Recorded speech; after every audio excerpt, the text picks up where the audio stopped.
It is the 21st century. There are too many video games. But out there, it's waiting. The best video game you've never played.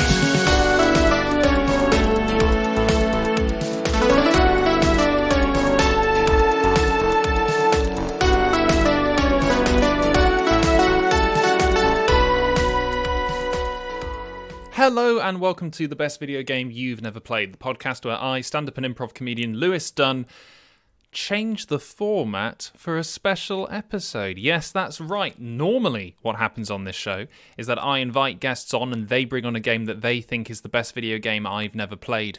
But this week, and hopefully in subsequent weeks, we're going to be shaking up the format every so often to do the inverse. I'm going to be bringing on a guest who we've already had on the podcast and suggesting to them the best video game they've never played, and then having a chat with them about whether or not they think it's their favourite video game that they had never played before. So, we're bringing back Cieran Douglass, who last time he was on the show brought on Outer Wilds, and I've brought Cieran back onto the podcast, and in a lot of ways, it's going to feel like a homecoming for him.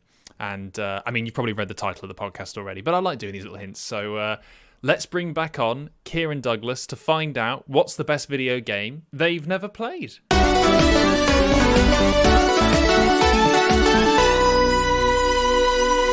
Welcome back, Cieran. How have you been? I've been all right, thank you, Lewis. How have you been? I have been very good, Cieran. I've been feeling excellent this week, partly because I finished a huge video game that I did for this podcast, and I followed it up with recommending to you a video game that I think is one of the best video games that you've never played, in a fun reversal of format. And I literally just finished playing it this evening because it's a very short video game. And that video game is Gone Home by the Fulbright Company, which was released in 2013. It's a first-person exploration game, and it's all about coming home to your family home and finding out what has happened in your absence. So tell me, Cieran, in the first place, what was your expectation of this video game? So obviously, we're playing Gone Home now after there has been, almost, maybe 7.5 years of critical analysis of it.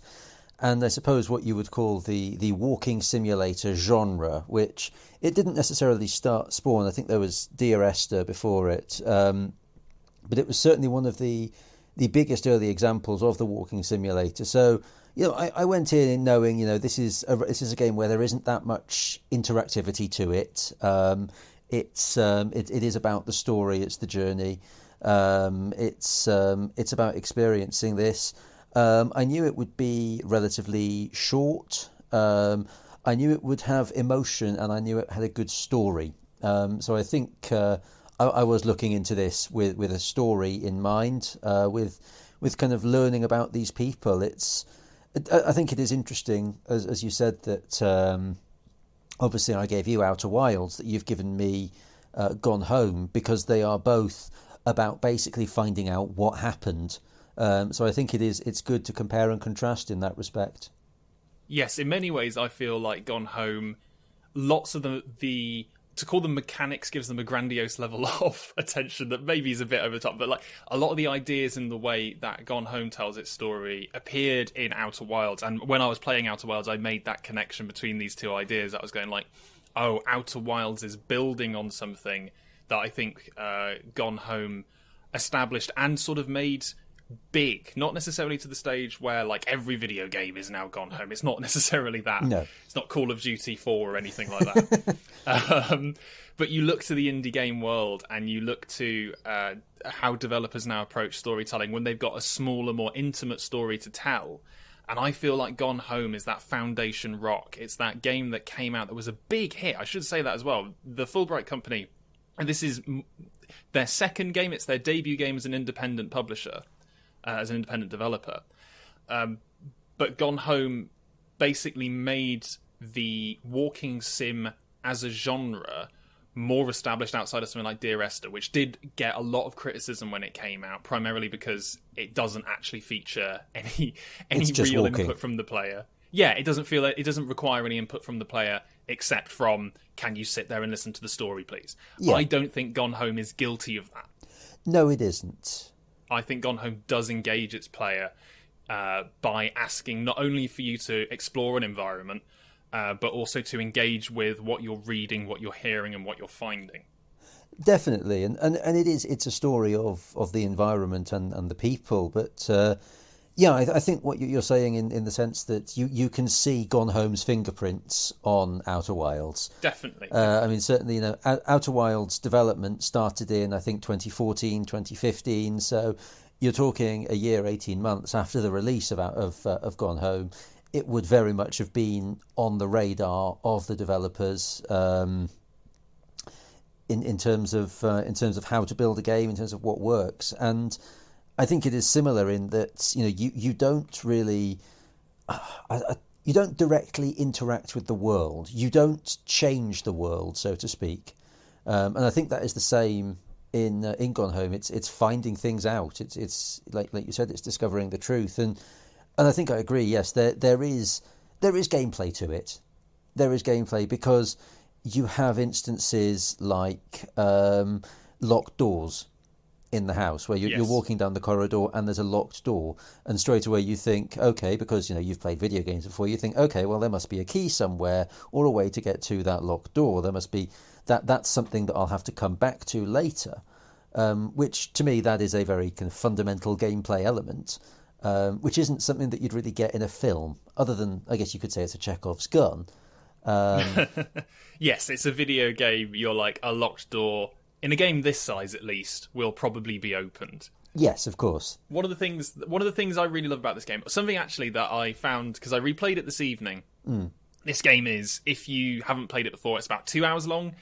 If you have played it before, it can be less than a minute long. Yes, indeed. So it's also similar to Outer Wilds in that respect, in that if you know what you're doing, you can complete this game in a stupidly small amount of time. You can hit the right buttons in the right order, yes, because that's ultimately what the game is. But I think in the instance of both games, doing that completely ruins the fun of it. Completely 100%. Ruins why you would like to play this game, because ultimately Gone Home comes from a bunch of developers that initially worked together on making the downloadable content for BioShock 2, a game called Minerva's Den. Oh, really? I didn't know that. Yeah. They were founded as a separate company within the BioShock 2 dev team. That's the original Fulbright company game. And they made it on the basis that they wanted to make something narratively interesting. And then off the back of that, they went on to make Gone Home, where they wanted to make one that was interesting, but also you weren't killing spliced up mutants under the sea. Yes. And I think there's a lot of BioShock in Gone Home. Because, like BioShock, Gone Home is all about environmental storytelling. It's not just the literal scraps of paper that you pick up that tell you what characters are doing and what their jobs are. It's also, you can find out what's going on with the parents in this story, even though the parents are not the focus point of this story at all. Yes. You can find out their professions, you can find out their ongoing problems and grievances, and you also, you come into this house in the game, and one of the first things you notice when you arrive there is that it's full of moving boxes. So you instantly learn, oh, they've not been here long. Oh, it's an excellent example of environmental storytelling. Just in terms of, even if you don't pick up a single piece of paper or anything, you can learn so much about the family and the world. You can look at the technology and you can see, okay, well, this is, obviously the mid-90s, and you look at the fashions, you look at the books. So you've got like the crates of books and things, you've got the library, you've got all sorts of stuff like that. It is, the world is meticulously detailed. I think everything has purpose in the world. Absolutely, yeah. I think that the developers of Gone Home will probably have spent more time agonising over where to put everything and what should be in every room than necessarily, how quick can they get the frame rate to run and how high resolution should each of these things be. Oh, definitely. There's a sense of almost set dressing to this world in a way, and it I think exemplifies one of the biggest strengths of video games, which is that you don't have to be told a story the same way that everyone else got told it. Yes, there are fixed elements in this plot that you're going to encounter, but you won't necessarily find everything in the same order as someone else. you will pick up on details other people might have missed. And that's really interesting because also this game is probably one of the best video games I've ever played when it comes to red herring and blind alley storylines. I think Gone Home hides its main story well enough that by the time you find out, it's not like a disarming or a surprise, or it's like come out of nowhere. But I think Gone Home really plays with player expectation. One of the tags on this game, if you go on the Steam store, is supernatural and horror. And that's because if you go into this video game without any expectations of what type of story it's going to be, and you play it on a completely surface level, and you are used to video games, you might think this game is going to turn nasty. I think that's a fair point, and I know when it did first come out, obviously there was certainly from the, and I use this in very heavy inverted commas here, true gamers, there was a lot of backlash. Because I think people thought it was going to be something that it wasn't. They thought it was going to be a horror game, a supernatural game. And I remember watching a Let's Play of it was a guy, he went through the first 20 minutes or so of it. And he's kind of, the guy playing it is very cautious, and he's thinking, is this going to be a horror game? You know, there's, you start off in the porch, it's a dark and stormy night, that cliched thing. There's no one home, all the lights are off. Is the power out, and it can seem quite spooky, but of course it isn't. It's actually very, very not that, and I think that's why, again, a lot of the very inverted commas true gamers were annoyed, because they went in expecting intense thrills and action, and what they actually got was a story. Yes, and I think at this point we are going to have to throw up the big flag of spoilers. Because Gone Home is a very short video game, and as a result, I feel like we've covered just about as much as we can without giving anything away. So if you've gotten this far into the podcast and you've never played Gone Home, I would recommend skipping to the end to find out the final conclusion, or even just stopping the podcast now, going and finding it and playing it. Odds are you have this video game. It's been given away for free a lot on things like PlayStation Plus, Epic Games Store. It's been in numerous Humble Bundles. You can even buy it now for £11. I would maybe recommend waiting for a sale or seeing if it pops up in another bundle. But this video game has existed for a long time. You probably own it if you're a long-term gamer. You've got nothing to lose. You've got 2 hours to lose. And what are you going to do? Not go outside? So I agree. It's absolutely something that's worth playing. Even if you're not really a fan of the genre, just to see it and understand it and understand its influence on games that have come out since. So, spoiler flag up. If you're still here, hopefully you've either played it or you decided you're never going to play it. Here's the thing about Gone Home. What a wonderfully restrained and real story this is. Finishing it today, and I remember I had memories of playing this game, and I had memories of like where the game ends and sort of the overriding theme of the game. But I can't, I've never felt a video game has been more realistic in terms of just the story it's telling. And there's so many places this story could have gone off the deep end and could have gone harder and could have made its emotional punches even grimmer or sadder or bigger. But no. It's a human scale story, and it is a lovely story. It really is. And again, since we're in the territory of spoilers, I think we can say that it's nice to see lesbians represented in essentially a regular love story. This is not. It's not exploitative. It's not. It's not crude or anything. It's just straight up love between two people, and you really can feel their relationship developing over time. It's very, very sweet. It's such a beautiful little story, because again, I think the temptation when you're trying to tell a story about this is to really, really emphasize the elements of this story that are going to be sad or are going to be difficult. One of the crucial forbidden elements love, of this, that kind of thing. Absolutely, but one of the things that's very central in this plot as it develops later on is the character feels very nervous about the idea of coming out to the world as a lesbian. The character constantly expresses certain levels of apprehension about how other people. They're in no denial at any point about their own feelings. I don't think there's none of that element of. Yes. They themselves seem to be comfortable with the idea that they are gay, but there's a moment where you hear the character talk about how the parents react, and I was so heartened that the way that they deal with that isn't to make the parents go ballistic, isn't to make the parents throw them out and destroy their lives and for it to become a huge melodrama, but the simple realistic thing of parents just going, oh no, that can't be you, that can't be real, that's not true, that you're clearly confused, and even though that's not a huge dramatic moment in terms of like they're thrown out and disowned and the whole world collapses, that's such a, in a way that's sadder. It's so much more powerful that the story doesn't become a melodrama. Yeah, I think this is it's a good time to talk about the general kind of representation of LGBT people and how the parents treat it. And I think, considering that this is a game which is set in 1995, the parental response is very, very progressive. Yes, I think it is. I think it's quite telling that that the father's response to to his daughter coming out, or I think before he realizes, is that whenever she has her girlfriend over, she's not allowed to lock her bedroom door.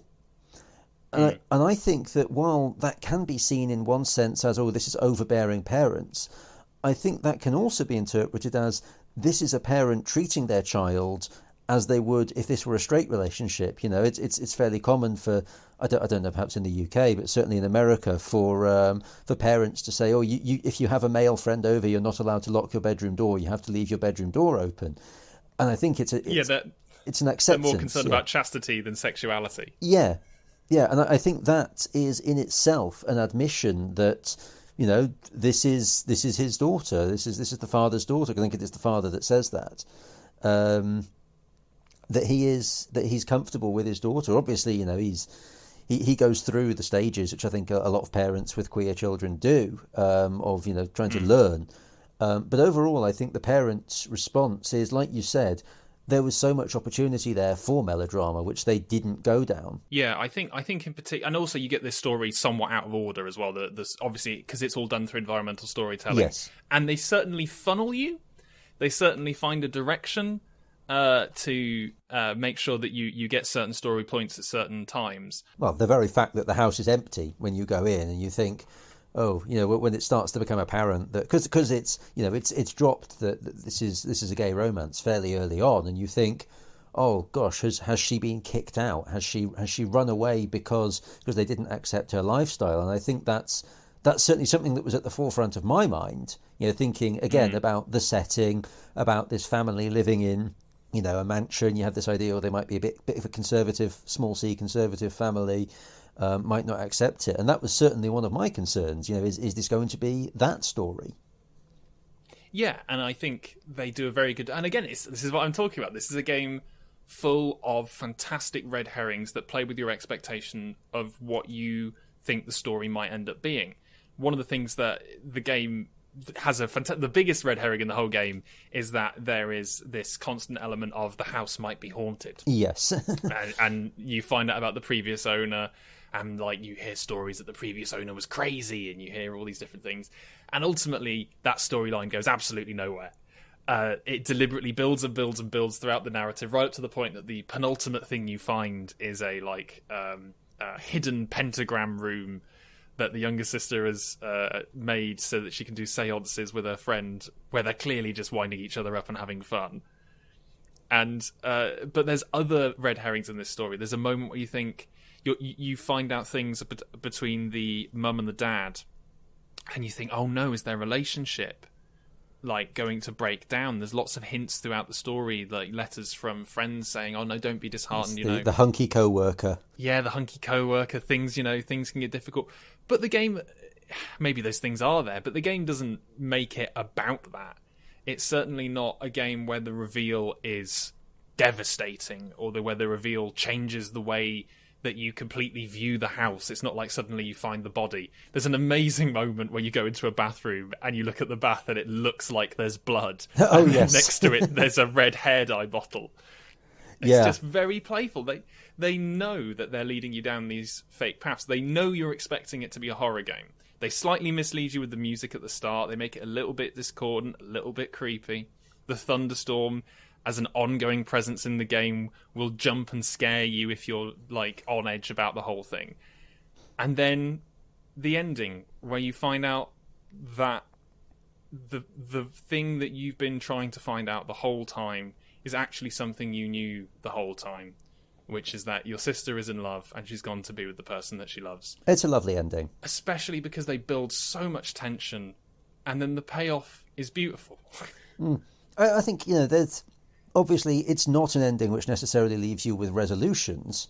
There's a lot of stuff that's unresolved. There's threads which are opened up, like, the father's book career has obviously taken off again, or the parents are at the marriage retreat, or indeed just that, your sister has just run off to the middle of nowhere with the woman she loves, who's just, decided that she's going to change the path of her life completely. And that's okay. I think that is okay. I think it's like I was saying, I think this is the most realistic storyline I've ever seen in any video game. I think the portrayal of the characters is beautiful. I think environmental storytelling is incredibly powerful and impressive. And I'm going to do the terrible thing again, Cieran. I've played nearly 40 hours of The Witcher 3. And there's a lot about that game to admire, and there's a lot that's really impressive. And I think at one point, the biggest emotion I felt was, oh, that's quite cute. And at the end of this game, after playing it this evening, and it took me 90 minutes to play this time, because I sort of knew what was going on this time, I'm just on the verge of tears. It left me a bit misty-eyed, yes. It's so powerful to have a game that can... In 90 minutes, it's got me on the verge of tears. Like, it's one of, it's a brilliant film that, even most films don't even come close to the way I feel by the end of Gone Home. And it's that idea of this is a game that knows its mechanics, it knows its length. Again, it's not a 10 hour. Could you imagine a 10-hour Gone Home? I think that was Everybody's Gone to the Rapture, wasn't it? Oh yeah, that's not on my list. Even I didn't finish Everybody's Gone to the Rapture, and one of my favourite video games is Gone Home. So there was something which you mentioned back there, which leads me to think that I think you may have missed some things in this game. I almost certainly have. And you mentioned the red herring about something awful happening in the house, and that being because... Oh, sorry, I meant the red herring of the idea of something awful happening in the house with regards to the people living there currently. Yeah, but I think, and this is something which I'm not going to claim I got it on the first hit, so I went and did some reading afterwards, but there is the child abuse subplot. Is there? Oh. I did miss that. I've never found that. Oh, okay then. Yeah, so it's definitely there. This isn't people, reading into things which aren't there. Essentially, the former owner, the uncle of the player character, abused her father. Sorry, the great uncle abused her father as a child. Oh, and that's why he left the house out of guilt. Essentially, yes. So you find, for example, the old newspaper clippings about him opening his pharmacy and giving, saying, "Oh, this is my favourite nephew" and stuff. And in the basement, you've got like the height chart and stuff where the father's height is recorded up to age 12, at which point he's taken away. And then in his will, which you can find the will of the great uncle, he left the father the house. And obviously the father is very conflicted over all of this because, this is the house where he was sexually abused as a child. Wow. Yeah, you can find in the wood cellar, you can find a toy rocking horse, which it's a bit hackneyed, but it kind of emphasises that it's still there after all these years. Wow, I did not, and now that of course makes the title even more. It gives it another meaning, I suppose. Wow. Yeah. Well, I mean, the power of environmental storytelling, right? The fact that was nestled in this game the whole time, I had no idea it was there. it's not essential for enjoying this video Not game. at all, It's not a core component. Certainly, we've sat here and talked about what is Gone Home about, and that issue hasn't come up until you've gone, there's something you missed. And again, I think another reason this game is so great, there's a whole world that they've written and built, but not only are you not necessarily going to find it all, you don't have to find it all for it to be good, and those who do seek it out are rewarded. Yeah, I think it's interesting the way in which the characters in the game are shown, because obviously there are, in terms of characters, I'd say you have the main character. I'd say isn't the player. I'd say the main character is the sister. What do you have the names to hand? Because I can't remember the names. It's Katie and Sam. You play as Katie. Sam is the younger sister. Yeah, so I would say that Sam is probably the main character, because it's a story about her. It's not so much a story about you. You've got the player character. You've got the father, who obviously is given quite a lot of backstory and other things. You've got the mother, who is not that well developed, I would say. I mean, she kind of exists. She has her motivations. You can see, okay, she's at the forestry service. She's moving around. She's got promoted, etc. And she's contemplating an affair. Indeed, yes. And you've got the great uncle, who obviously did the abuse. So there are only 5 characters in this game with varying levels of fleshed outedness, 3 dimensions. Well, no, you've missed one of the most important characters. Who's that? You've missed out. I want to say her name is Laurie. Oh, Laurie? God, I did, didn't I? Yeah. How did I do that? Yeah, of course. Yes, Lonnie. So Lonnie's crucial to this story. I thought you were going to say something facetious like Christmas Duck or something like that. No.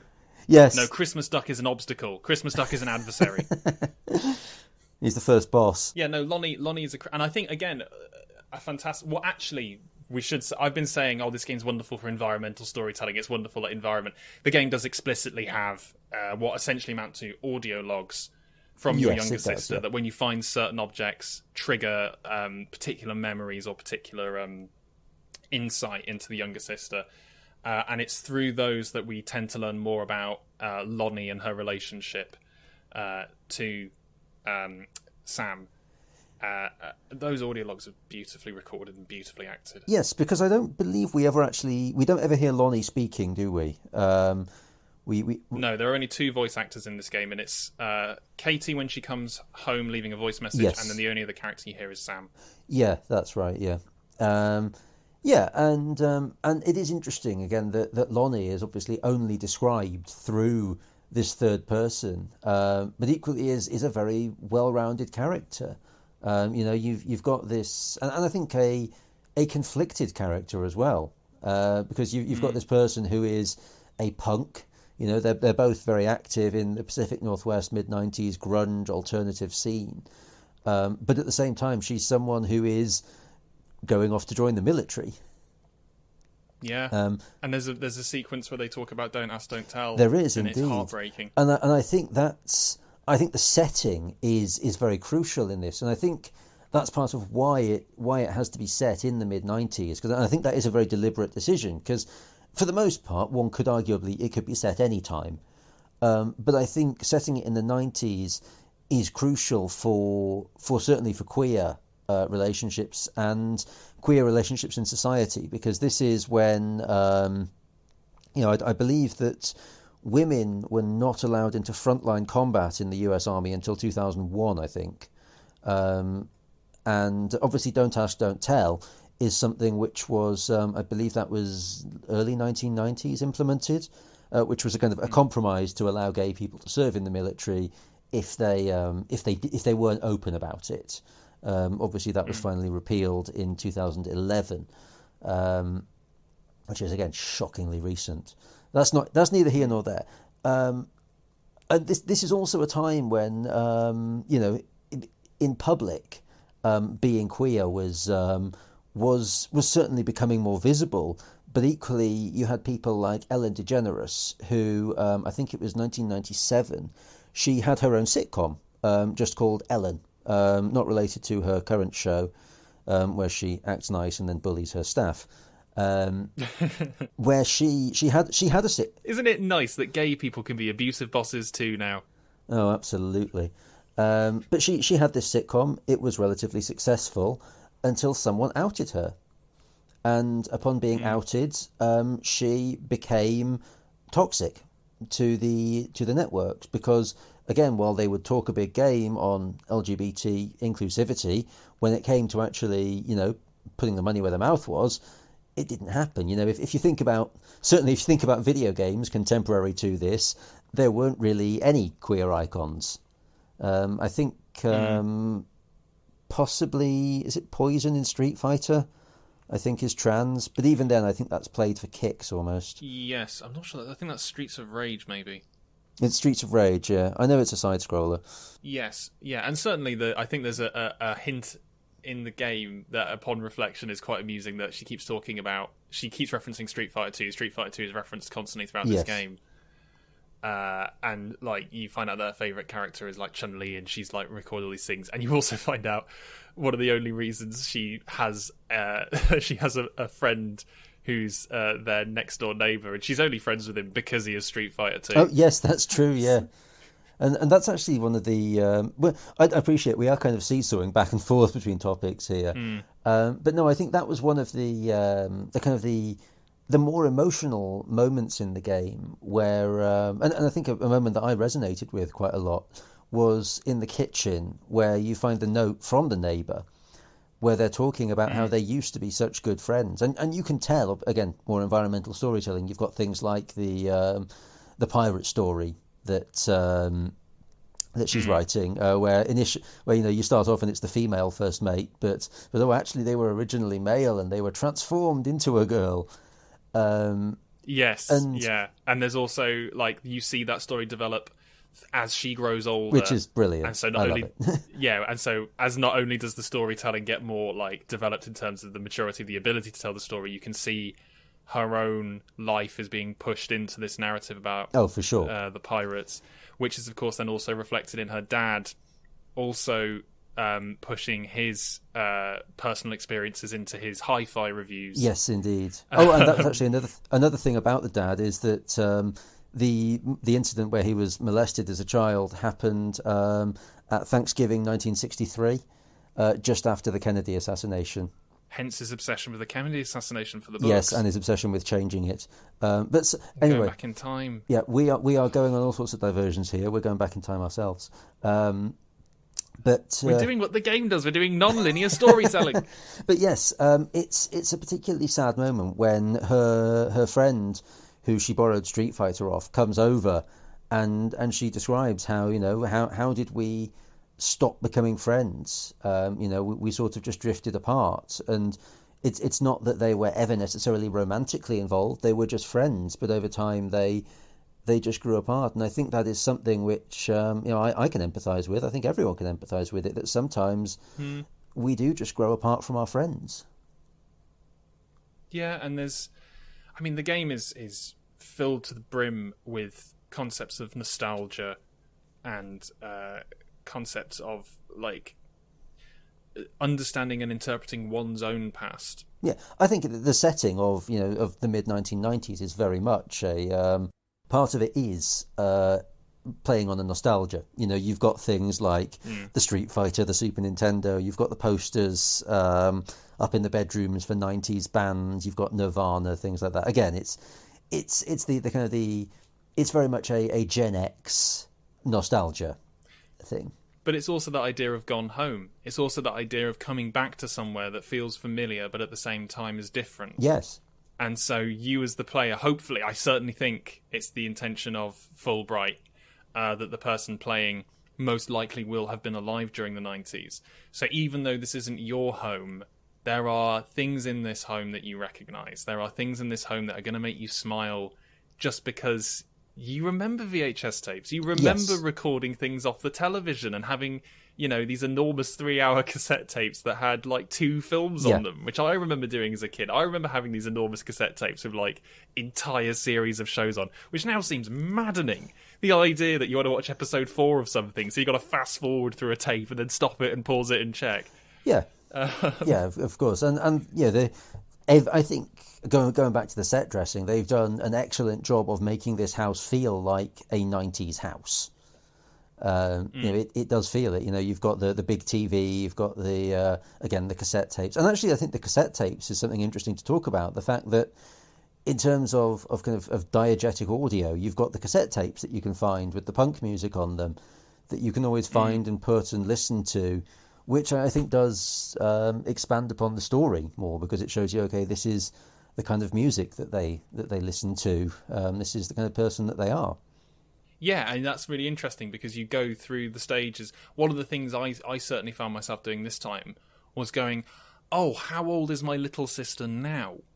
Yeah. How old is she? Because I'm finding things from across her life. I'm finding things from when she's like at high school for the first time, right through to finding a porn magazine she's hidden in her locker. Yeah. And I got to admit, so this is something I picked up on that I absolutely loved. That I think plays into this idea of the playfulness of this game in terms of it using its mechanics, which is when you point at things, they get a label on them. So you point at a coffee cup and it says coffee cup, and you point at a coaster and it says coaster. And sometimes you'll point at things, and like one of my favourites is you'll point at your little sister's teddy bear and it will say, Stelly? Stegger? What's she called? And if you pick up the teddy bear and look at the label, the next time you look at the thing and goes, she's called Stegger. She's called Steggy. I didn't get that. That's something I missed. When you find the porn magazine, it's labelled as, oh, Sam. Oh, yes, I got that. Yeah, but I didn't find the teddy bear. This is the thing with this game, is that there's lots of little details that you almost certainly didn't pick up on. So, like, you found a storyline I'd never heard of it. Yeah. But also there's little mechanics in this game, little things that get changed, and the authorial voice of the person you're playing as directly affects how you interact with the environment. I think you mentioned there the little funny little kind of ways that it plays with kind of the ludology of it. I liked one thing that did actually make me laugh out loud was when you see the note from the mother on the board, which is make sure you turn off the lights. You're worse than your sister going around the house leaving the lights on.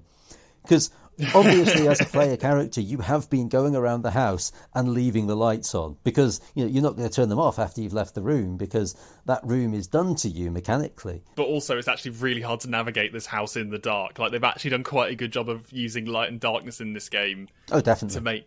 To make the environment. It's also a good way of knowing where you've been. Yes.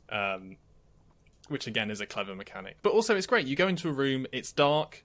Of course it's dark. Every house in every room is dark until someone enters it and turns the light on. You look for the light. It's almost certainly where you expect it to be. Yes. It's not a puzzle to find the light switch. But it's very immersive. It is. It very much makes you go, I am in a family home. Yeah. So I'm going to open this door and I'm going to look to the left or right, and on the wall there will be a light switch. Bingo. There it is. Off we go. Yeah, and I think actually going back to the child abuse storyline, when you go to the wood cellar, that conspicuously is a light that doesn't work. You go to pull on the cable because it's in the basement, and it doesn't turn on, and so that room is left dark, which means that you can't see as much in there. Wow, this is.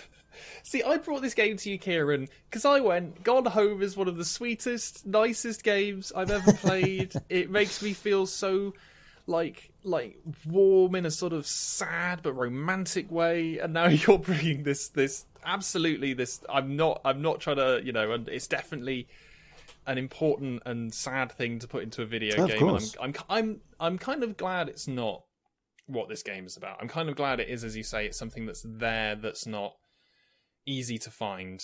Partly because it would almost certainly overshadow what is otherwise a very beautiful love story. It's a secondary story. The primary story in Gone Home is it is the love story. It is a love story. It is a romance story, I think you would almost say. And even as someone who, again, speaking personally, I'm kind of aromantic, as it were. So I don't necessarily feel romance in the normal way. I can still appreciate that this is a really lovely story, that these are two people who care about each other and fit together. And again, the game obviously finishes, it's not so much on a cliffhanger, but it finishes with them. You can sort of imagine, I suppose, how the story goes next. It's up to you to kind of imagine where their story goes. Maybe they come back to the house and they're still together 25 years later, living happily, running a cat cafe in Salem, Oregon. I don't know. Well, yeah, and it's such a beautiful, and of course, I think right up until the last minute, it builds that tension, because as you enter that final area of the attic, you get this very overwhelming sense of sadness, because hopefully, if you've been finding things throughout the environment and not just rushing to the end, you know that they're going to leave. You know that Lonnie's going to have to go and join the military, and you know that Sam talks about her absolute heartbreak. Yeah. So they don't back out of like the emotional core of the story. They don't step away from how sad it does get. But I think ultimately, like, the final message you get is, "I'm sorry I wasn't there to see you, but I'm sure you'll understand." And I'm just there wiping a tear away, going, "Of course I understand. I just want you to be happy." Yeah, I think the moment where you're in the basement, I think it is, and Lonnie basically says, like, I can't join you at university. I'm going off to basic training, and it's like, and it's certainly, that's a kind of I don't know what the term would be for it. That's very much a cutting point in the storyline, because up to this point it's been, these two are great together, they love each other, yes, they have their conflicts with the family, etc., but suddenly there is that conflict, and their time together is limited, and it's kind of bringing into sharp focus the juxtaposition of Lonnie as this, rebellious punk who is going off to join the military. Yeah, and they talk about the contradiction of that in the game, and rather than that being presented as, that doesn't make any sense, you're there going, I guess Lonnie doesn't even get Lonnie. And it's just... Yeah. And again, it feels real. It feels like a human story. It doesn't feel like a contrivance when you're in the game. It does, and I think, presumably, the people who play this are going to be, in their 20s, 30s, etc., 40s, people who have been through high school, have been to college, have been to the military, etc., and I think can empathise. I mean, even if not directly, we've seen our friends who have what seems like lovely relationships at school, but then they go off to separate universities, or one of them goes to uni, the other one doesn't, and it doesn't work out, and for perfectly rational reasons. And we see that, and we've seen this story before, so to speak, in real life. Yeah, you can completely appreciate the idea that this could be the end for them. The realism of the stakes is there. It's not unrealistic to expect that actually this could be the end of their relationship. Yeah, not to say, of course, that long distance relationships can't work. Of course, long distance relationships can work, but in relationships which thus far have thrived off of proximity, to suddenly become long distance can be very difficult. And also, one of them is about to go and join the military and have to deny or not ever address the fact that they're a lesbian. Yeah. And the other one is trapped with a family that, while not necessarily... Certainly, we find out that Lonnie's family, her mother in particular, is very homophobic and channels that through the way she understands religion.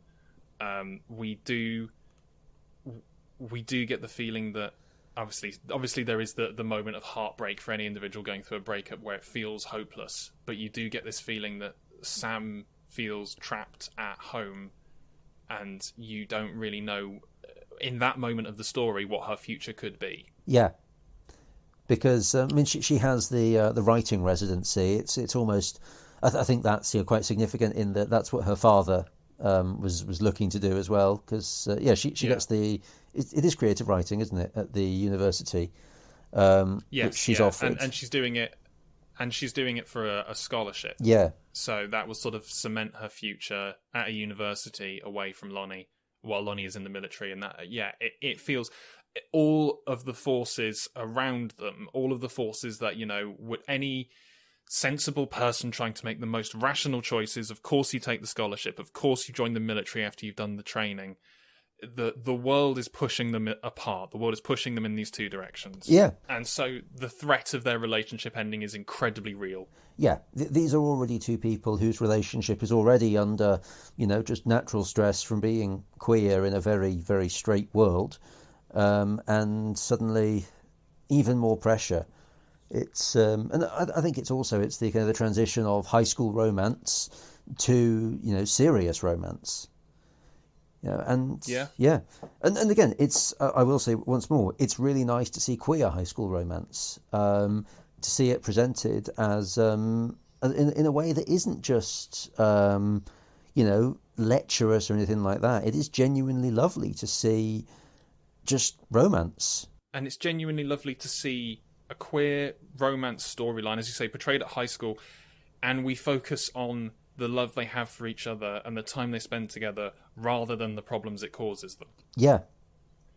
Because I think a lot of storylines in this direction will be like, and then this person, discovered they were gay, and as a result their whole world turned upside down, friends turned against them, parents cast them out, they had to go and live on the streets, and there's that instinct to turn a social issue into an issue for a character, whereas I feel like this game does a wonderful job of showing no, but it's beautiful and they're so happy and they love each other so much, and the problems are present, but there's also a huge focus on them talking about how much they love spending time together.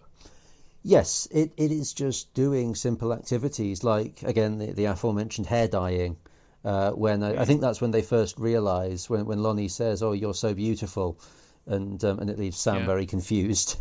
And it's adorable. It is very cute. We've been talking for this game a while. I certainly think I've not got much more to say. Is there anything else you want to say about the game? I don't know. It's obviously, the question is, was this the best video game that I'd never played? It's difficult to say. I know that's a cop-out answer. It is unlike anything else that I tend to play or have played. I mean, again, I think the closest thing it is probably Outer Wilds. Although again, it is very different to Outer Wilds. I know we discussed the comparison more earlier. It's an excellent game, and I do thank you for recommending it. And I'm very glad I did play it. I'm just surprised it's taken me this long to play it. It's easy to overlook. It's easy to overlook a 2-hour video game and think, well, whatever. It is, yeah, because at 2 hours, it is something that you think, I can just do that tomorrow. I'll just do that tomorrow for 6 years. Or also, it can give a game a feeling of being like, a mod or a project or something, something that's not a serious video game. It's not, a serious video game's got to be at least 10 hours long before it's a serious video game. And I think it's interesting that we think that way, isn't it? Because we wouldn't think that about a film. Absolutely not. I mean, to be fair, Gone Home's £11 right now if you want to buy it new. And I can understand, I just bought The Witcher 3 for £7.50, and that game's enormous. Yes. And so the idea that you're comparing these two things as like literal products on a shelf, it is kind of bizarre to expect me to pay £11 for something that, as you say, it's the length of a film. But I don't pay £11 to see a film. At most, I'm going to pay £5 to see a film at the local cinema. Maybe I'll pay a little bit more to see it in IMAX. But if I'm going to IMAX, that's a premium experience. That's a huge screen. Even the £5 experience is premium. Gone Home is not a premium experience. Gone Home is a 2-hour video game. It's graphically fine. It's got some good acting and some good sound, but it's certainly not going to win an award for technical prowess. Yeah, I think it does. I think it does play into the old question, which, I mean, it's maybe going back a few years now, of what is a game. It's because, again, there are interactive elements to it. There are even elements where you've got little bits of memory, like with the combination locks and things. And I think it's not like Dear Esther, where it is genuinely just sit and listen. And I think it does raise interesting questions about what is a game, and this isn't really the place to discuss that. No, it can be, Oh, I suppose. But I mean, what do I want out of a game is the question here. That's true. You've asked, is it the best game I've ever played? What is it that I want? Well, I'm someone who actually, I play games on easy difficulty. I will hold my hand up now and admit that I play games on easy difficulty because I want to have a good time. I want to get through the story. I want to experience the story. And I like to have a bit of a challenge, sure. And that's not to say that there isn't challenge in Gone Home. There is challenge. Certainly, if you're not someone who is kind of au fait with video game tropes, there might be quite a lot of challenge. I could imagine, giving someone like my mum Gone Home, and I do think my mum would enjoy Gone Home. I think she would. But I think she would struggle a lot more just because of, basic concepts like, click on this to open it, that kind of thing, because she doesn't play games. My experience of people who can't play video games is that first-person controls are not intuitive. They really are not. Yeah, that's true. It's just controls which have evolved over the last 28 years since Doom came out. But this is the thing. If we're talking, I think... So look, I'm going to be facetious now. Gone Home is as much of a video game as Resident Evil without the gun in it. I agree. Yeah, I do agree. Like, you're exploring a house, you're solving puzzles. Okay, Resident Evil's puzzles are a bit more... I don't know what the nice way to say it is, but they're a bit more cryptic. They're certainly not as logical as the ones you're solving in Gone Home in terms of where's the light. Yes, yeah. They are more puzzles with a capital P, I suppose. Yeah, I don't think you can tell the story of Gone Home without it being a video game. I don't think the story of Gone Home works. Certainly not in the way... If you were to adapt Gone Home into a film or into a book or a story, it fundamentally changes as a story. Yes, yeah, I would agree with... I think... The fact that you've got it's a non-linear narrative, and it's not that non-linear filmmaking hasn't been done. Tarantino does it very well, of course. But yeah, it's the fact that this is a personal story. It's about you, and it is you, the player character who is not the main character, which I think is quite a rare thing in a game for the player character to not be the main character. It's about you understanding it, which is not something that you get with a film. Because with a film, it's the audience. This is an audience of one. I think playing this game is a personal experience. I think it's something which it's going to be slightly different for everyone because everyone is going to bring their own experiences and their own memories and their own comparisons to this game. I can look at this game and I can see elements of my own life in this, and I'm sure you can as well. It's the certainly. As someone who moved away from my parents at university, and occasionally goes back down to see them, it's and indeed my parents did move house actually the first year I was away at university. Going back home does feel very alien, and you feel like a lot has moved on and changed without you, and sometimes you can almost feel there's a resentment that from them that you're not there to do things. Yeah, well, again, it's a small moment, but if you go into your room, it's all in boxes. There's nothing. It is there. Indeed. Yes, and that's I think very much a feeling that anyone who has left their parents' house can empathise with when you go back to your parents and they've turned your room into the guest room. Yeah, absolutely. And I'm sorry, it's just something that I picked up on. Something that I brought up actually when I did Obra Dinn, which is that I like discussing the idea of the story of the game. Although there is a story in this game about Sam, the story of a game is what you, the player, do in it. It's always, there is this idea that we focus on story as, lore and things characters say and cutscenes and so on. But actually, this is the story of a game of someone coming home to an empty house and going, what is going on? And that's perfectly connected to you, the player. You, too, the player, don't know what's going on. And now there's a fun disconnect in that your character has slightly more knowledge than you, which is sort of the inverse of dramatic irony, which I don't even know what you call that. Yeah, I guess so, yeah. Character knowledge, I guess. But we also know that this character hasn't actually visited this home before. So when you're unfamiliar with the layout of the home, so are they. When you don't know where to find things, neither do they. Yeah. You've got things like the secret panels in the house, which is very cool. I think we all, every one of us growing up, wanted a house with secret panels and secret passageways. That was another example, by the way, of something. I don't know if you got that the house was originally a rum-running house. Oh, I didn't know that. That's very cool. Yeah, that's again down in the cellar. You can find a scrap of paper which is from like a 1930s organised crime thing talking about alcohol, and that's why it's got all the secret passages, because it was run by a rum runner. That's fantastic. See the detail in this. I didn't even pick up on that. I didn't even think to question that. I was like, it's a big house with secret passages. What fun. Mm. So, here we go, Cieran. We're coming up on an hour. We are, yes. We got to ask the question: is Gone Home the best video game you've never played?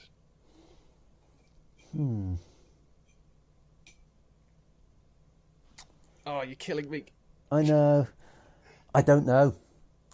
Oh. Okay. What, in theory, do you think would have made it the best video game you've ever played? What do you think's missing in this game? That's an interesting question, actually. Yeah. How could you make the game better? Not even necessarily how could you make the game better. Like, there's elements of video games. It's like, did The Witcher 3 recently, and there's lots about that game to me that's objectively fixable, but also there's a certain part of me that's always going to admit The Witcher 3 never had a shot, really, because it's just not the kind of game I like. I just don't like that type of genre, that type of storytelling. And like, it had an uphill battle, and it came out pretty good. It came out better than I expected, and I actually liked it more than I thought I was going to. But it wasn't the best game I'd never played, because I knew there'd be other games out there I'd love. What is missing in this game, or that this game could never hope to have ever done for you, that means you're like, no, I think the best game I've never played is still out there? That's an interesting way of thinking about it, I suppose. Because I'm just thinking, when I play other games, I'm quite often thinking, how could this game be improved?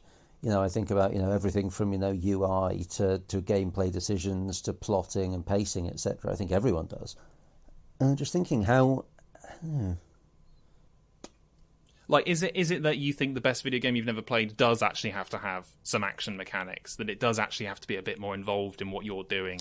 No, I don't think it. I'm just thinking about what my favourite game of all time is. Oh no, that's a whole other podcast. That's a much bigger concept. I know.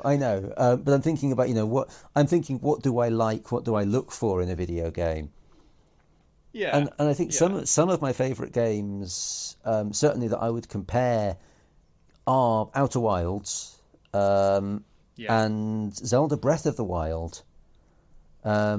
Which are both games that have much gamier elements. Like, they are. We discussed it a bit. But in Outer Wilds, you have to fly a spaceship. And that involves you. They do have gamier elements. But I suppose at the same time, there's quite a lot in common with Gone Home, in both scenarios, you're trying to find out what's going on. You are, I suppose, an outsider in this world. And yeah, so I suppose on balance, based on the kind of things that I like, I'm going to say yes. Yes! I did it! Congratulations.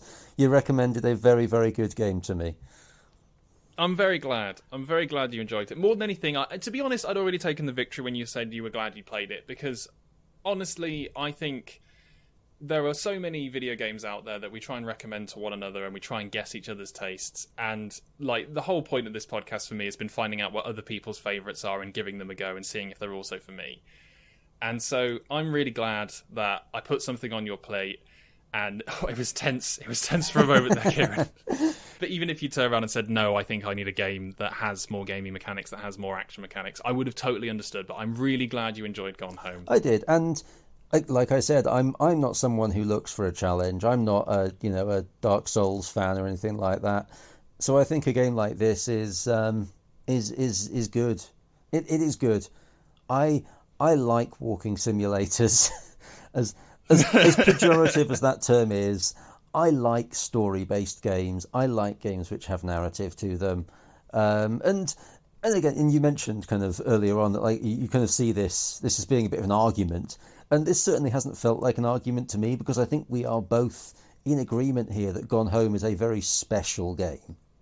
It absolutely is. And I think on that note, I'm going to say thank you very much for coming back, Cieran, for playing Gone Home. And I'm really glad that Gone Home was the best video game that you've never played. Thanks so much. Thank you for having me.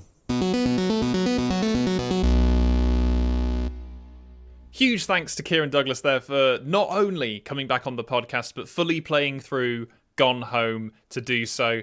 It's a real joy to be able to share stuff that you love. That's part of the reason I made this podcast. Part of the reason I really wanted to do a show that was framed around this was I think it's really fun and wonderful to share things that you love with other people and to find out what they thought about it and to, just to have a really good time in terms of like being positive with the things that we love. With that in mind, are you enjoying this? Why not share it with people? You can share this podcast. It's on iTunes, it's on Google Podcasts, it's on Spotify. It's all over the web. I'm sure however you found it, you could share it with other people. If you could leave us a review on iTunes or other platforms, please do. Every rating helps the podcast get found by more people. And the more people who find it, then hopefully down the line, the bigger and better I can make the show. I can get on more guests. I can get on more people to bring on more unusual games. Once again, thanks to Cieran for coming on the show. Thank you for listening. Stay safe, everyone. Stay safe.